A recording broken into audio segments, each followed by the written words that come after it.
Welcome to our next episode of the 5 Moments of Need Performance Matters series. This is Bob Mosher, one of the many co-hosts you'll meet throughout this series. So friends, are you trying to learn more about the 5 moments of need? Maybe how to design for them, implement for them, measure them, and even sell them as an approach to your enterprise?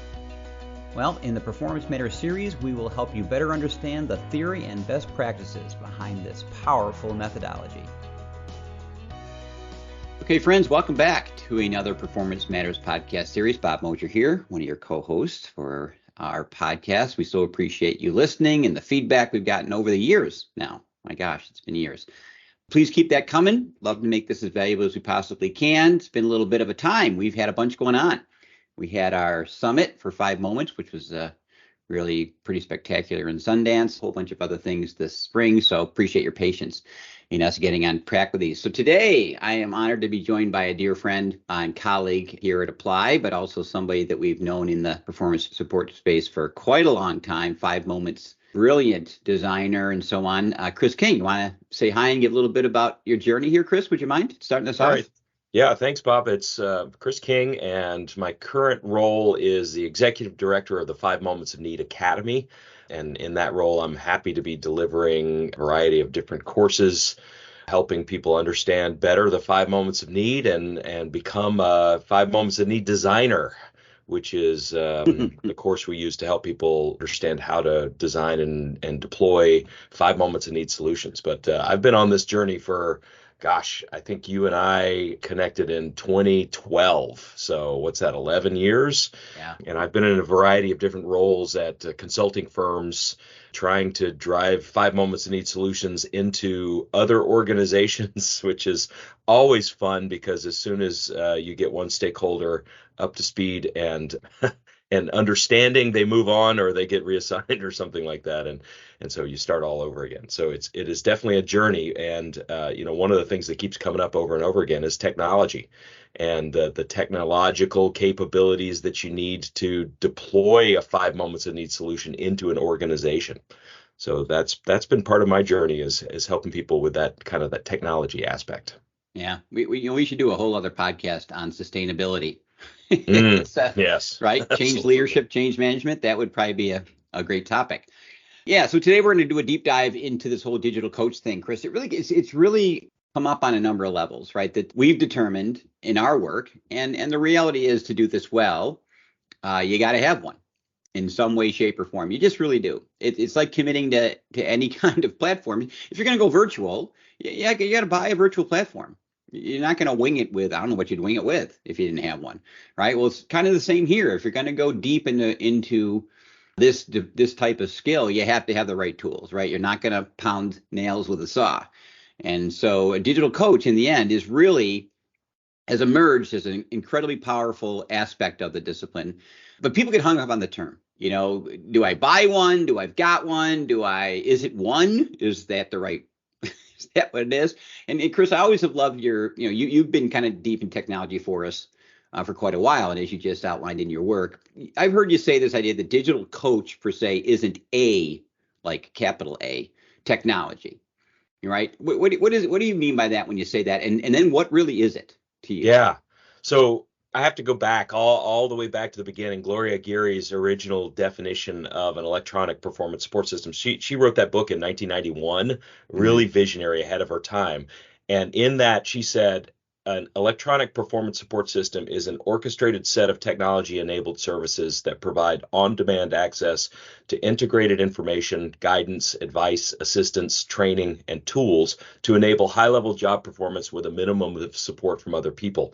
And I think it's worth repeating that first part. A digital coach isn't a technology. It's an orchestrated set of technology-enabled services, which if you think about for 1991, that was really cutting edge. Brilliant. But now Brilliant. That's what we live in. We live in technology-enabled services. Software as a service is everywhere now. And you can put together a digital coach by stringing together different pieces of technology that's going to cover the different areas of capability that you really need to deploy a digital coach.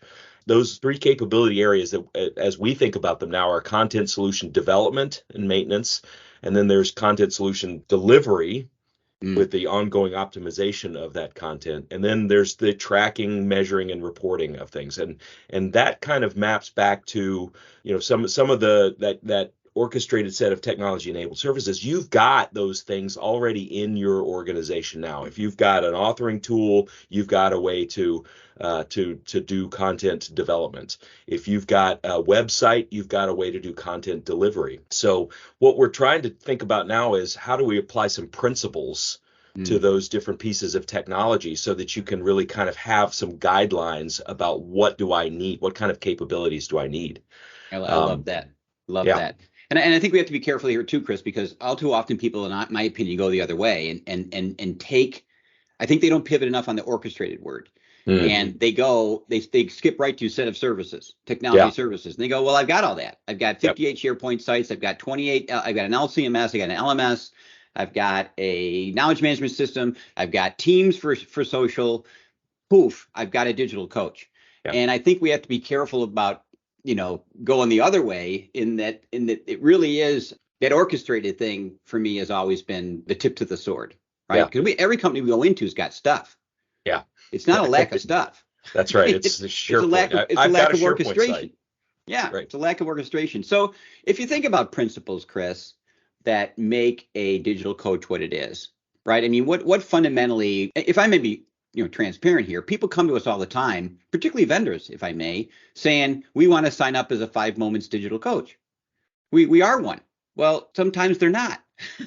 And so when you think about what rises to the top here that separates a platform from being moving into the digital coach area, what do you think are some fundamental things for folks who are listening to look for? Yeah, some of those principles, I've got about six that I was thinking about when we were talking about how to do this, Bob. So the first two are around applying structure to your content. So the first principle is provide consistent structure for each type of content. So, Mm, you have to be able to present the content in a way that is consistent for the performer to consume so that they begin to look for that particular form when they're looking for that particular type of content. So consistent structure is important. And then that consistent structure on the back end for the authors also mm, has to be there so that the authors are able to say, this is a task, this is supporting knowledge, this is a step, these are resources. So your orchestrated set of technology enabled services has to provide that consistent structure.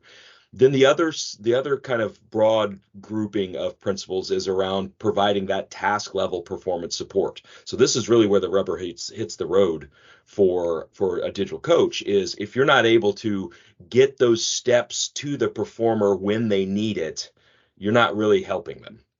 So some of the principles behind this are, providing access to the digital coach at all relevant points of work. So whether that's on a screen on a desk or on a tablet or on a phone, how are you providing access to the digital coach? And is it in that work context? The next principle is really about setting up contextual access to the tasks and their supporting resources. And that's about how do you limit the amount of choices the performer has to sort through in order to reduce the amount of cognitive load they have so they can get right to the work. That leads us to providing just enough. So how can I help you the least today is one way I've heard you say it before. mm. It's all about limiting the amount of stuff they have to filter through when they're in the flow of work. Because if they have to stop and think about it, then they're out of the flow of work.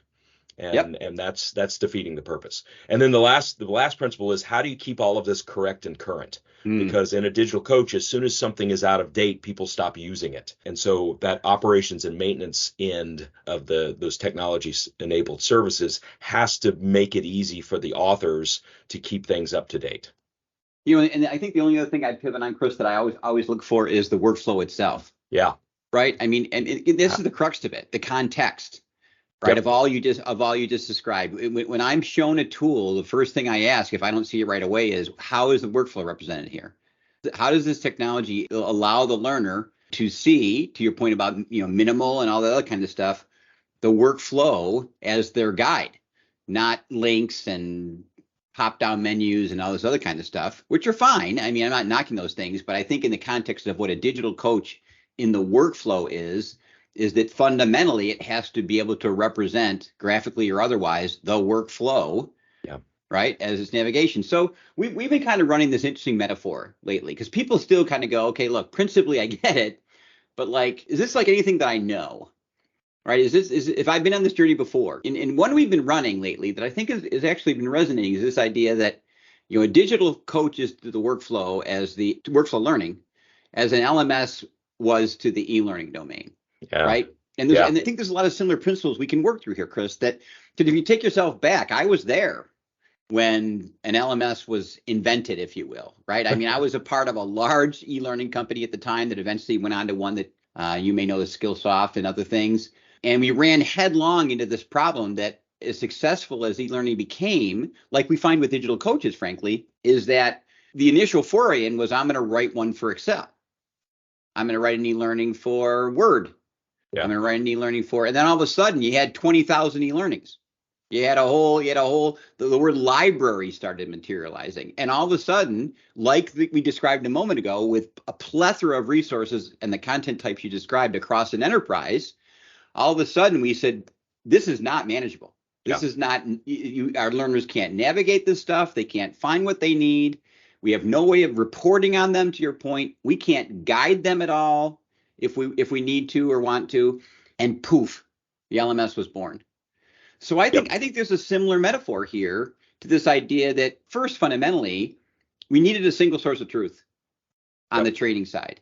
We couldn't just send them off to whatever we had at the time. I don't think SharePoint was even around, but some place where these libraries are being stored, however they were named, and say, have at it, right? Yeah. And so I think there's an analogy here to this idea of the UI or the interface that a digital coach provides. And that development of that user interface really kind of drove the popularity of the learning management system in an organization.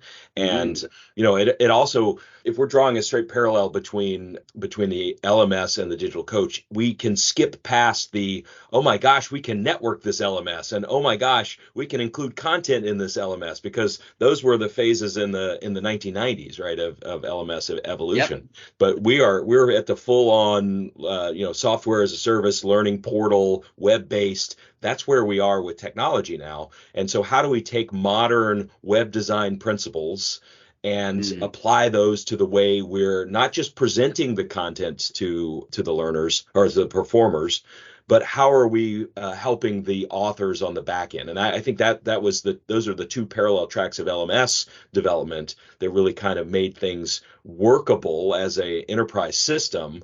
The ability to author content somewhere and bring it in and then manage it and date it and then maintain it.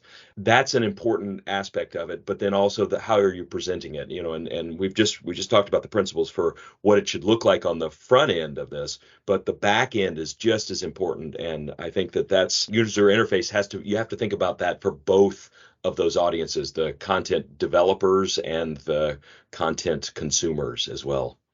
Well, and anyone we've worked with runs headlong into that, right? I mean, as soon as they start pulling this whole thing together. And we've always argued that the journey to a digital coach, to your point, as a framework, more than just a technology, can often start at a linked PDF. Yeah. I mean, that meets Gloria's definition but likewise, to your point, some of the earlier versions of LMSs were equally as clunky and equally as immature, because they stepped up to the initial need, which was just structure. Yeah, present my e-learning course. Right. And then we learned pretty quick that there's a whole lot of things that once that you check that box come behind it. Yeah. Right. Like maintenance. Yeah. Reporting. Right. I mean, we want guiding our learners to what's appropriate. On the training side, we use words like learning path and professional development and HRS system, all these things that help people on the training side.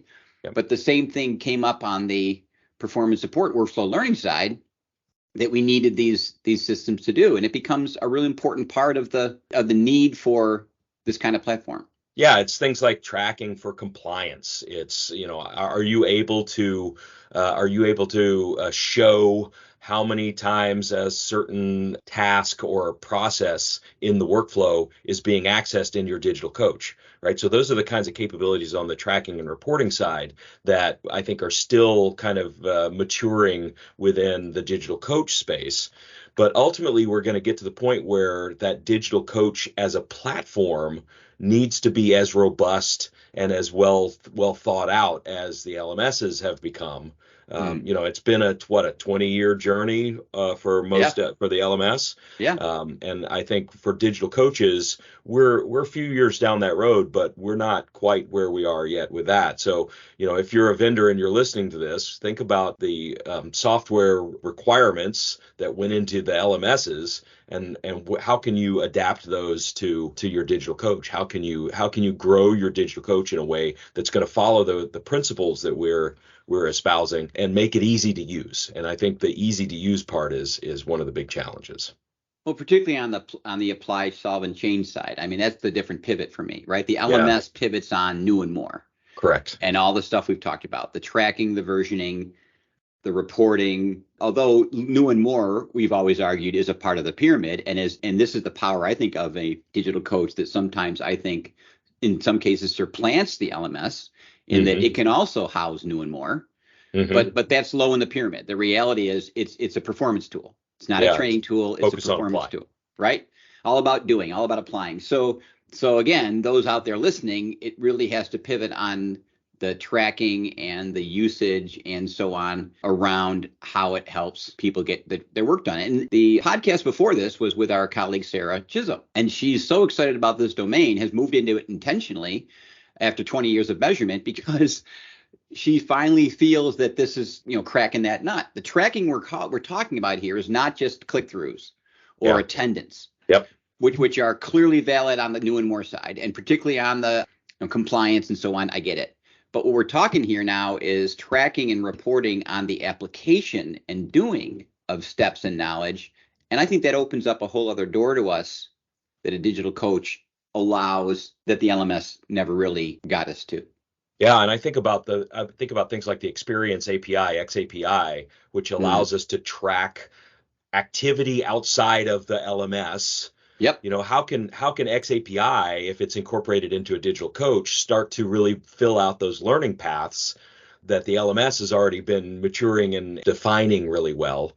So you integrate XAPI into a digital coach, and now you can say these performers are doing this task, and Yep. you've got a record of it in a record store somewhere that will be able to show how your performers are climbing that proficiency curve and getting up to the point where they are actually acting in a way that you can say we have reached that point where we're moving past the integrating into the workflow, and now we're performing and we're sustaining that performance and we're improving that performance. And so I think the digital coach is going to be a key aspect to that because it will live in the workflow. Unlike the LMS, where you have to stop working to go do something in the LMS, Yep. the digital coach should live there in the workflow with the performers. And if you've got XAPI or some other technology that's going to allow you to track what they're doing there, you're going to be able to create an amazing story about how you're actually moving a needle in the organization. So here's another interesting parallel, Chris. Once the LMS matured to a point that it had the structure we're talking about, not the early days, but once it got pretty decent, and our libraries grew, and we had significant volume, we covered a lot of content. Hmm. Blended learning was born, I would argue. Yeah. Yep. In the sense that we took 5-day courses and made them 2, surrounded them with e-learning, flipped learning, whatever you want to call it. These kinds of practices were born. Micro learning, I would argue, has been around way longer than the term came about several years back, because we had small chunks of instruction Yeah. in these learning bursts, as Kahn likes to call them, right? So blended training was born. We like to say that with a digital coach, blended learning actually was born. We called it blended learning early on, but I've always argued if you ask a learner, it's not. Yeah. It's blended training. Yeah. We're taking new and more assets. We're mixing them up differently. The economics change dramatically, which is spectacular, but it really doesn't change that intent, that moment of need. The digital coach gets out into the workflow, apply, change, and solve. And I think with it, we arrive at blended learning. What do we mean by that when we talk about that full journey? Yeah, so for a digital coach, when we're focused in on the blend, now we're talking about incorporating in targeted training so that we're leveraging the methodology to identify where are the high impact points in the content, in the workflow, what happens, which of these tasks in the workflow is going to have a big consequence if it's not done right. And so, a digital coach gives us the ability to say, okay, here's the entire workflow, but it also opens up the space in the classroom for us to say, but because you have access to the entire workflow in a digital coach, we're now going to spend our classroom time focusing on those points where you need a safe place to fail in order to learn how to do something correctly. In the struggle comes the learning, as I tell my students in the academy courses, and we have to give people a place to struggle that's not live in the system in front of an actual customer or whatever. You would never want an airline pilot to to try out a new maneuver in an airplane full of actual customers. So we need that kind of airplane simulator. And I think the power of the digital coach means that we are presenting the full cover it. These are all the things we need to cover in the workflow. It's there. It's in that digital coach and available to everybody. And now we've got the opportunity to blend in the learning so that we're focused now on what are those impact points? How can I give you space to practice? How can we bring more discussion into the classroom? How can we give you a chance to do more exercises, more practice, rather than just trying to cover everything? I mean, Bob, one of my big failures as an instructor was Microsoft Project course that I designed in the early 2000s. And to my shame, what I did in that course was I started on the left-hand menu. Yeah, sure. And I went through everything in that menu, and then I went left to right across the menus, and I just covered everything that was on the menus. And I didn't teach anybody how to use Microsoft Project. And now we have, with a digital coach, I could have developed a digital coach that gave everybody all of those things in the menus, and then just focused instead in my classroom course on how do I use it? What are ways that a project manager might use Microsoft Project? Yeah. And so that's the promise that we've got with this digital what's coach. the workflow of a project manager, not what are the menus of MS Project, right? Right, I mean, exactly. I was there. We talked about this before, and this is another myth we've run at for years with performance support, is that it was born out of IT, and we get it because it's just so darn task driven, step driven. Yes. But every job has a workflow, including squishy ones like leadership and sales and customer service. They all have a workflow. They've all got tests that make it work. They've all got critical things that if they fail, they're bad at. This lifts up and plops down, as e-learning did in everything. I mean, the early learning courses we wrote back in that company I was a part of were all IT, all IT. And then along came some other organizations, Harvard, for instance, being one of them, and said, look, what about business stuff? What about business classes? What about, and sure enough, we broke out of that model and picked up hard skill courses and wrote in e-learning soft skill courses. Yeah. And we can absolutely power skills, Bob. Power skills. Love that. Love that. We can absolutely do that here. So yeah, that's why I love the fact that for us, my friend, right, blended learning has two deliverables. Yes. Targeted training, which I love that brand. I really, really do. And notice we didn't say targeted learning. Because learning to the learner, we talked about this before, we have a podcast on it, is the train, transfer, sustain journey. Yeah. That is their learning journey. Yep. We don't inflict that on them. That's what a performer does. We enable that learning through targeted training in the training part, and a digital coach in the transfer and sustain part. It's just such a powerful thing. So Chris, let's put a bow around this. In stepping back a bit, and so many people are running at workflow learning. It's very exciting. And globally, frankly, right? We see it everywhere. But under the covers is this digital coach thing, right? Lying there. What I think we want to get across today is that absolutely run at the discipline. But when you get into the weeds of it, there are things you have to do it. Yeah, I agree completely. And we're calling them our adapt principles, but it's really, it's the principles that we need that can be applied to whatever technology you have in order to make some decisions about how to make this into a digital coach. What are the interface standards that I need? What are the capabilities that I need for it to talk to other systems? What kind of measurement do I need to build into this? That's kind of what we're talking about when we're developing these principles.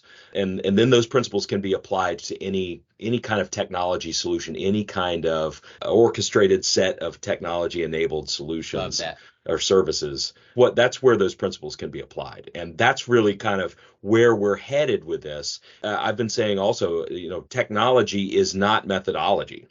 Right. And that, I think that's an important thing to end on, is that, you can get a fancy, shiny, very modern digital coach, but if you don't have some sort of methodology behind it to help you organize the content and figure out what to produce and what to present to the performers and when to present it to the performers, it's not going to do you any good. So I think that's where we really need to focus on now, is let's develop this digital coach technology and make it into an LMS style enterprise system that really kind of checks the boxes on how to deliver content to the performers in their moment of need. But also we need to make sure that we're organizing that content and figuring out how to design and develop it in a way that's sustainable and maintainable in an organization. Love that, Chris, right? Methodology begets technology. We've been down this road before. I do not believe in death by PowerPoint or that SharePoint sucks. I don't. Yeah. What happened is it's death by bad presenting, and SharePoint stinks because it's designed poorly.